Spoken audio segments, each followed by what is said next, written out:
They won't tell you this, they'll laugh it off. They'll say it's just superstition, just folklore, just an old wives' tale. But I've seen it, I've lived it, and once you understand what I'm about to tell you, you'll never look at this color the same way again.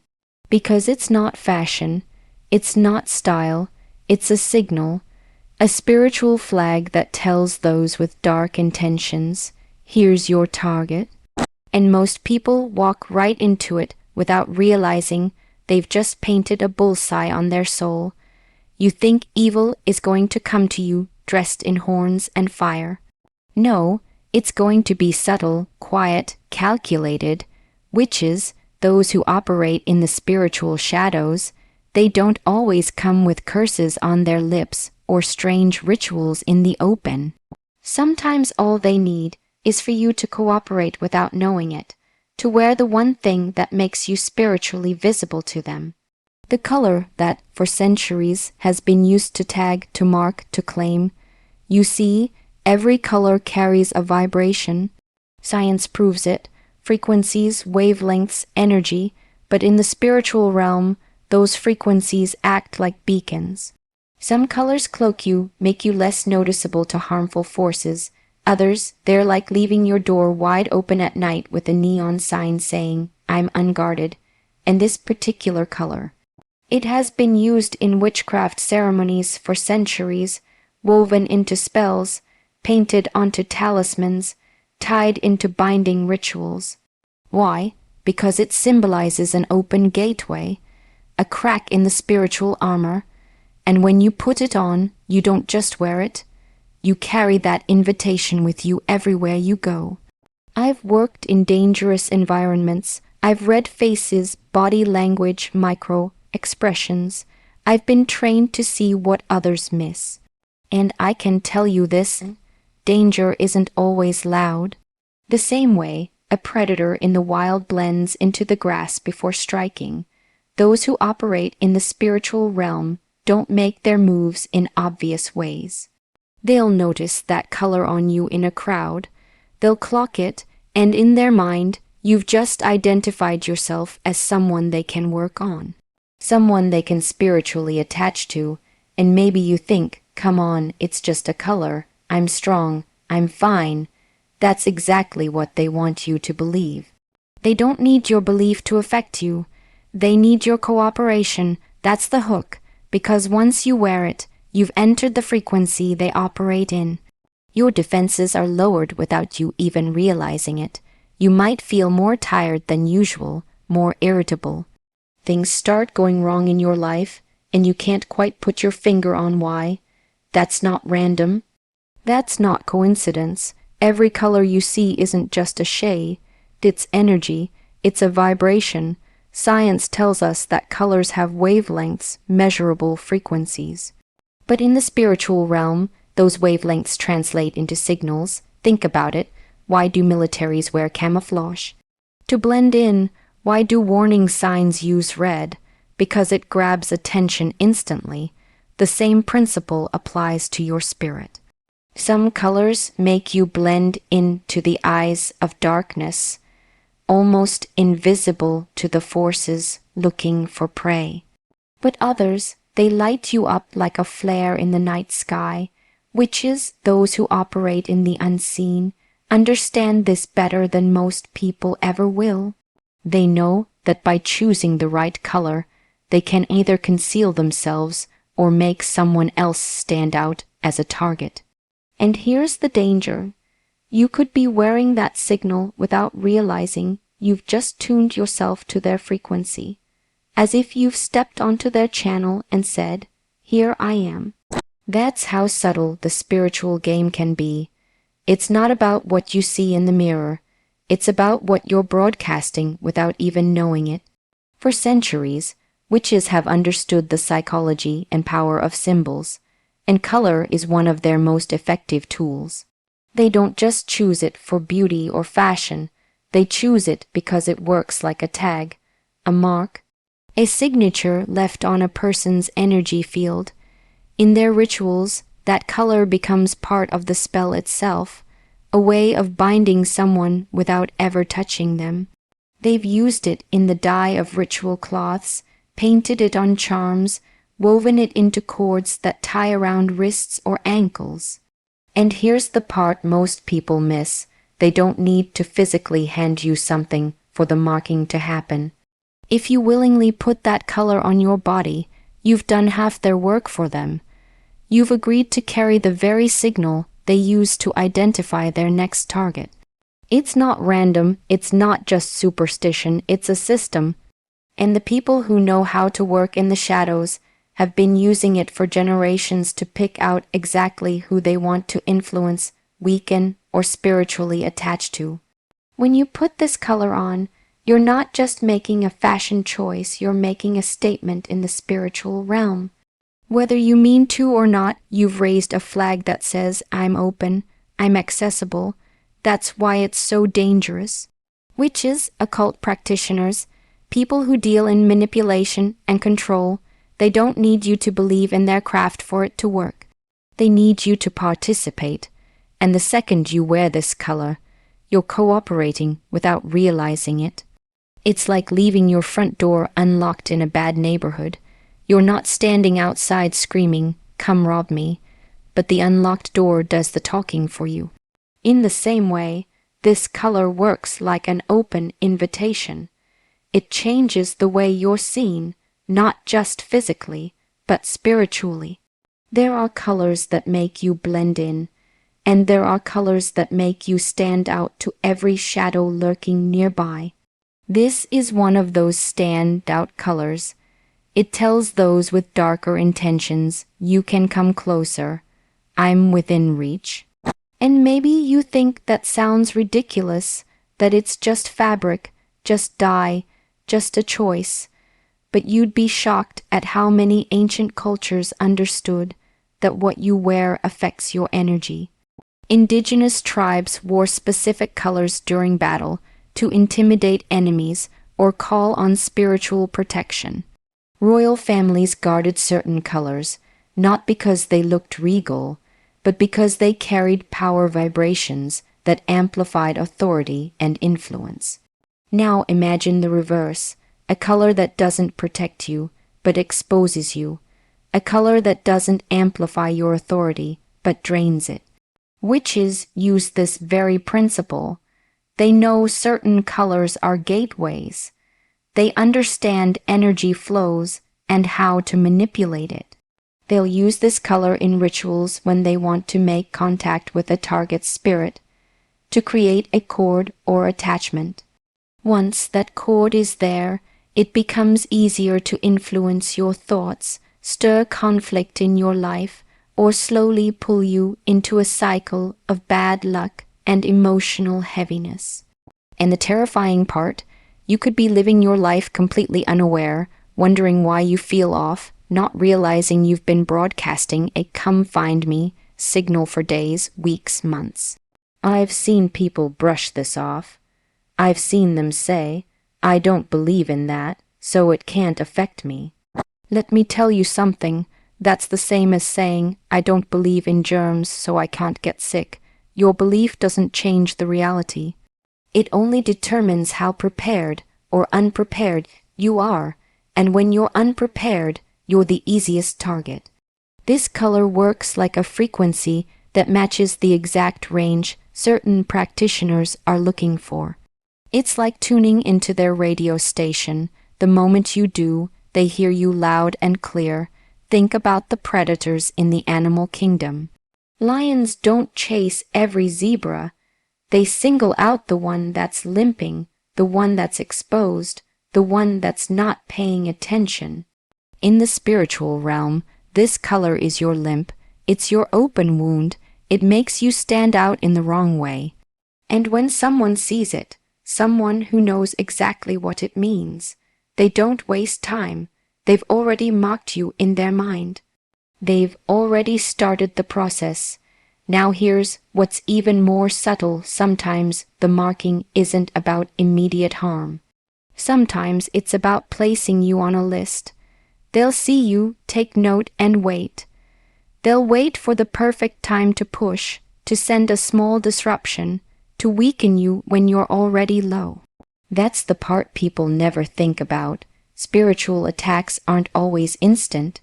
Some are planted like seeds, meant to grow over time until you're standing in the middle of chaos and can't figure out how you got there. And all of this begins with that invitation, that one choice.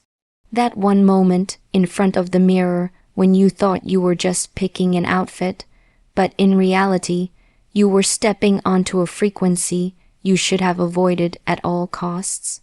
I know some people are going to hear this and think it's paranoia, but let me tell you, paranoia is believing something will happen when there's no evidence. Preparedness is knowing the signs, understanding the tactics, and making sure you're not the one holding the door open for the wrong kind of company. So when I tell you not to wear this color, I'm not talking about style. I'm talking about strategy. I'm talking about denying access to people and forces who are actively looking for that one sign that you're not paying attention. And trust me, when you're on their radar, the game changes. If you want, I can take this further and weave the exact color reveal right into the middle of this section so the audience experiences the full suspense and shock moment in real time, exactly like Evy Poumpouras would deliver it on stage. That would make the whole point hit much harder. The real danger is never where you're looking. You expect it to be loud, obvious, in your face, but that's not how skilled predators operate, whether they're in the physical world or the spiritual one. They move quietly, they observe, they study you long before you realize you're being watched, and when they see that color on you, they don't rush. They don't make a scene. They file it away in their mind, because in their world, that's not just a fashion choice, that's a signal. You've just stepped out of the crowd without even realizing it. It's the same principle I learned working cases in the field. Sometimes the most dangerous person in the room isn't the one shouting or drawing attention. It's the one leaning back, silent, eyes scanning, looking for the one thing that makes someone vulnerable. That's exactly how this works. You're in a public place, maybe surrounded by hundreds of people, and you think you're blending in. But to someone trained in spiritual manipulation, that color is like a flare cutting through the dark. You just went from invisible to unforgettable in a matter of seconds, and the worst part, you'll never see it coming. You'll never know who noticed you, who marked you, or when they'll make their move, because the most effective attacks are the ones that don't announce themselves until it's too late. You might think you're safe because nothing happens right away, but in reality, the moment you put on that color, you've already been added to their mental list.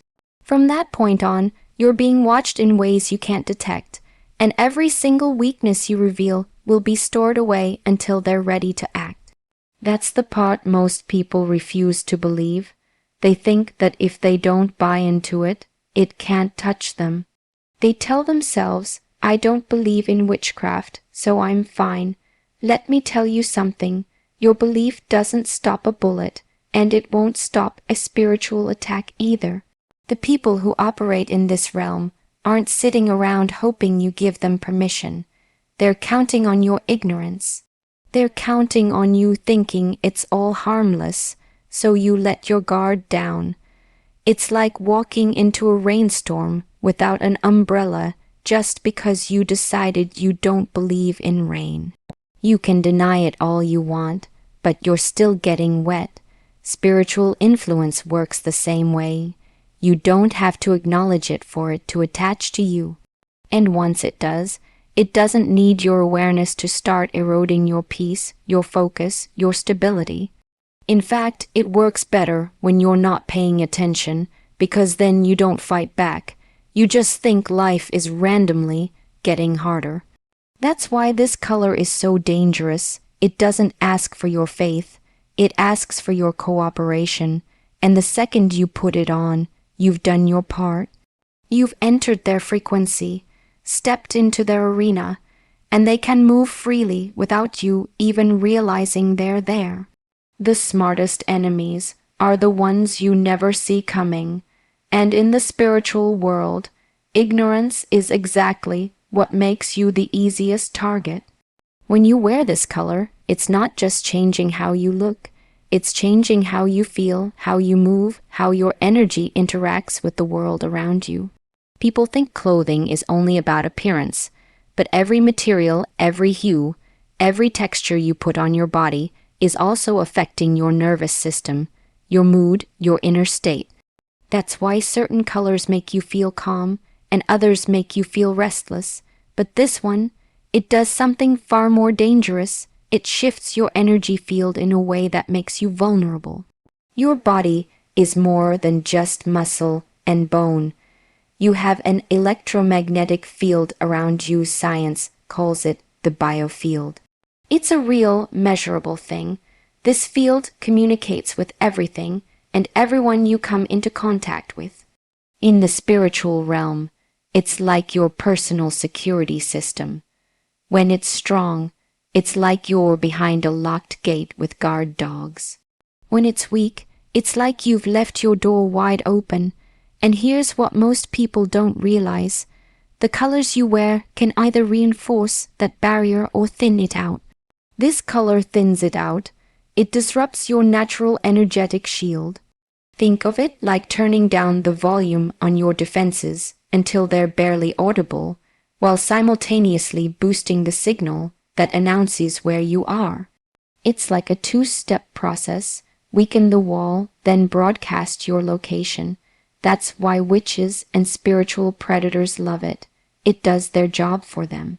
They don't have to break down your barriers if you've already worn something that quietly dismantles them from the inside out. And this isn't theory. If you pay attention, you'll notice the signs after you've worn it. Your mind feels scattered. Your focus isn't sharp. You start snapping at people for no reason. You feel more tired, but not the kind of tired that sleep fixes, the kind of tired that feels like your spirit is carrying weight it wasn't carrying before. This is because your frequency has shifted, and it's now aligned with energies that are heavy, intrusive, and draining. In my experience, energy shifts like this are subtle at first. You won't notice them in the moment. You'll wake up one day and realize you've been off for weeks, maybe months, but you can't pinpoint why. That's the danger. It's gradual. You're not going to put this color on and have your life collapse overnight. But wear it long enough, at the wrong times, in the wrong environments, and it's like keeping a slow drip of poison in your system. You don't feel it right away, but it's working in the background, wearing you down piece by piece.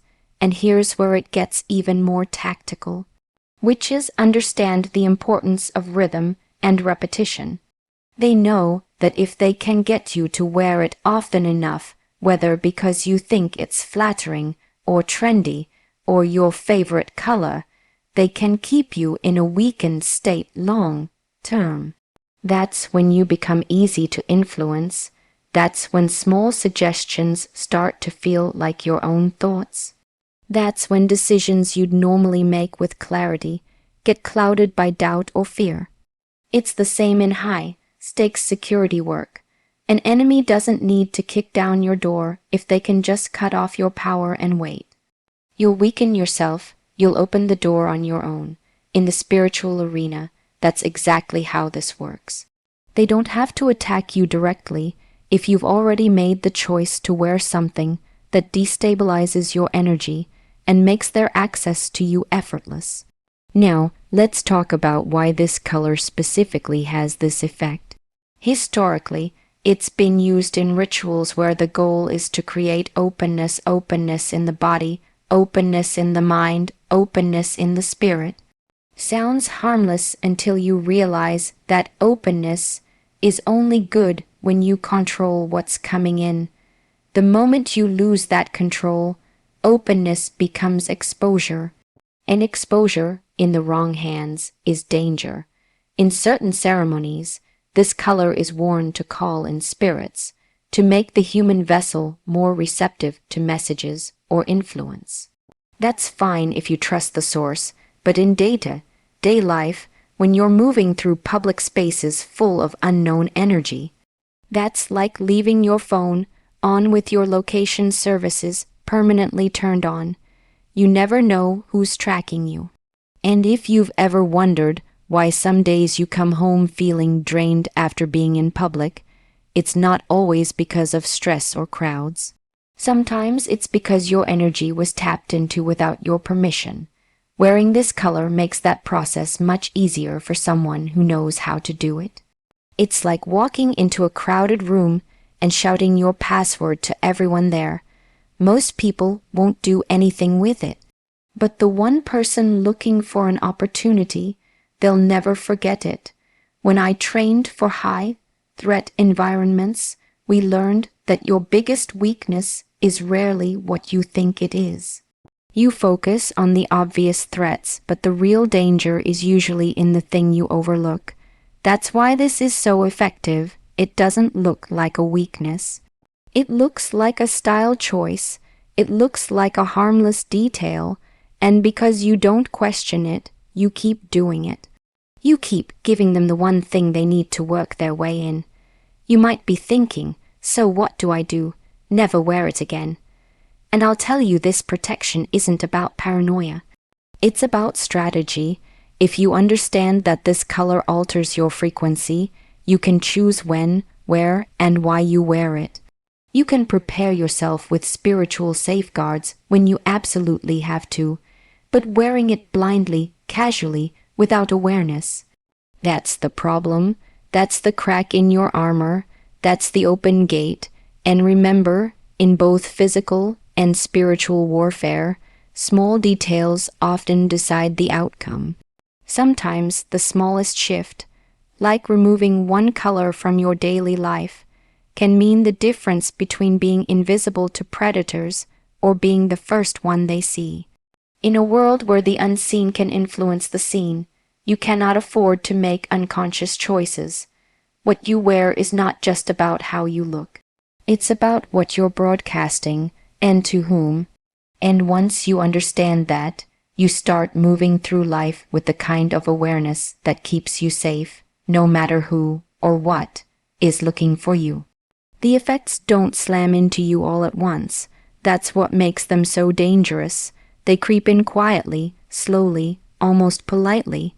You put on that color, thinking nothing of it, and maybe the first day you just feel a little more tired than usual. You brush it off. The next week, you're waking up already drained before the day even starts. Then you notice you're shorter with people. Your patience isn't there. Little arguments are flaring up in your relationships for no real reason. You start forgetting things, losing focus, missing opportunities because you can't think straight. That's how it works, little by little, until you're carrying so much heaviness you can't remember the last time you felt light. And when you're in that state, you're easier to manipulate. People who understand spiritual targeting know that you're less likely to fight back when you're exhausted, confused, or emotionally raw. They don't need to come at you head on. They just keep feeding that slow drain until you're too worn down to notice where it's coming from. I've seen it happen. Smart, strong people start making choices they'd never normally make, walking into situations they'd normally avoid, simply because their energy was hijacked and they didn't realize it. It's not a lightning strike. It's erosion, and just like a river can carve through rock over years, the wrong color worn over and over again can carve through your defenses. You won't hear the attack, you won't see it coming, but you will feel the results, and by the time you connect the dots, you've already been living under its weight for far too long. That's why awareness is everything, because by the time the signs are obvious, the damage is already done. In the field, you learn very quickly that survival isn't about how well you can fight once the attacks start. It's about making sure the attack never happens in the first place. That's why elite teams, whether in law enforcement or the military, put so much emphasis on prevention. You fortify your perimeter before the enemy even shows up. You identify the blind spots before someone else uses them against you.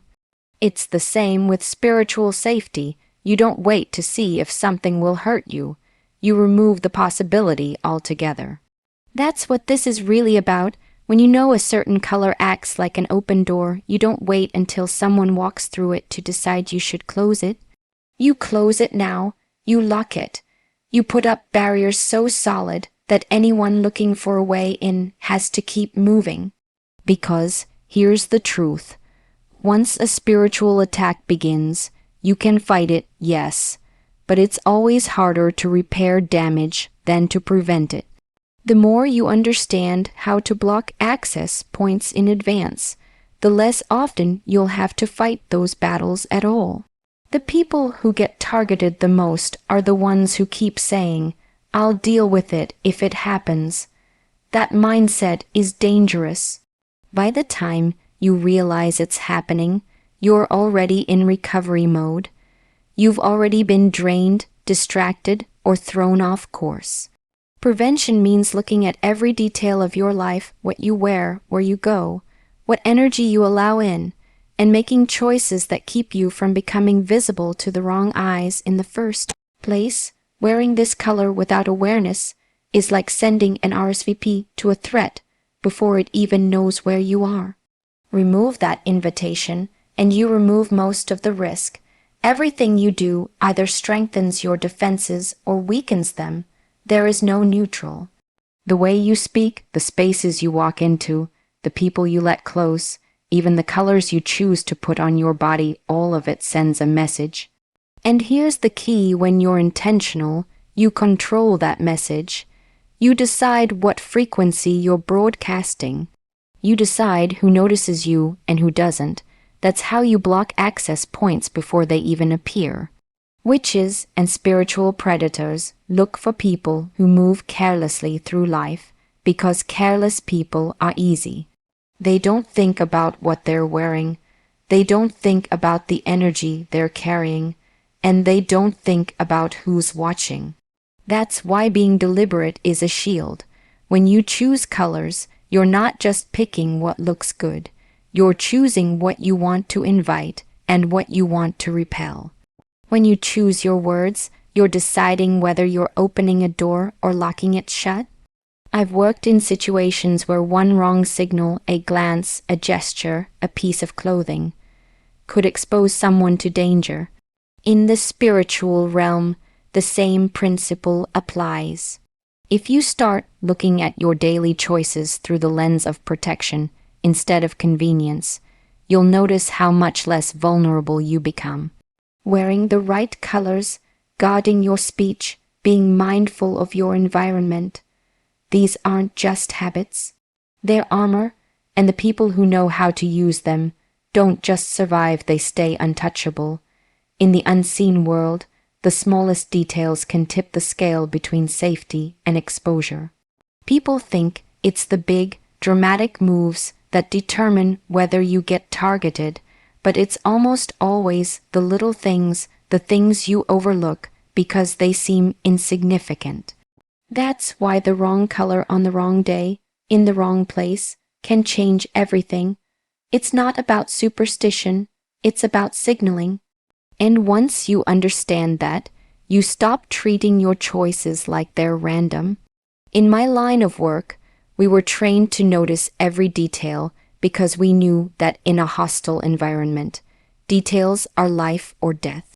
A loose thread on a uniform might mean someone's been in a fight. An unusual scuff mark could reveal a hidden entrance. One glance at the wrong person can tell them you're nervous, and they'll use it. In the spiritual realm, it's no different. That one color can be the loose thread, the subtle signal, the single piece of information that tells someone, this one is open, this one is ready. The truth is, most people never realize they're being marked until the effects are already in motion. They dismiss the small signs because they're waiting for something obvious. But the spiritual game isn't about obvious, it's about precision. The moment you understand that your smallest decisions, what you wear, how you carry yourself, what you allow near you, are all part of your defense, you start living like every move matters. And when every move matters, you become someone they can't easily mark, can't easily reach, and can't easily bring down. So here's the truth. Protection isn't accidental, it's intentional. You don't stay safe in this world by hoping nothing will find you. You stay safe by making sure nothing can reach you. Every color, every choice, every step you take is either fortifying your spirit or leaving it exposed. And when you know that a certain color has been used for generations to mark, to weaken, to open gateways for those who wish you harm, you don't treat it like fashion anymore. You treat it like a threat. The people who thrive, who stay untouchable, are the ones who understand that awareness is power and discipline is armor. You decide what signals you send, you decide who can see you, and when you choose to shut that door, when you refuse to wear the mark, you take yourself off their radar. Because in a world where the unseen can touch the seen, the smallest choice can be the strongest shield you'll ever have.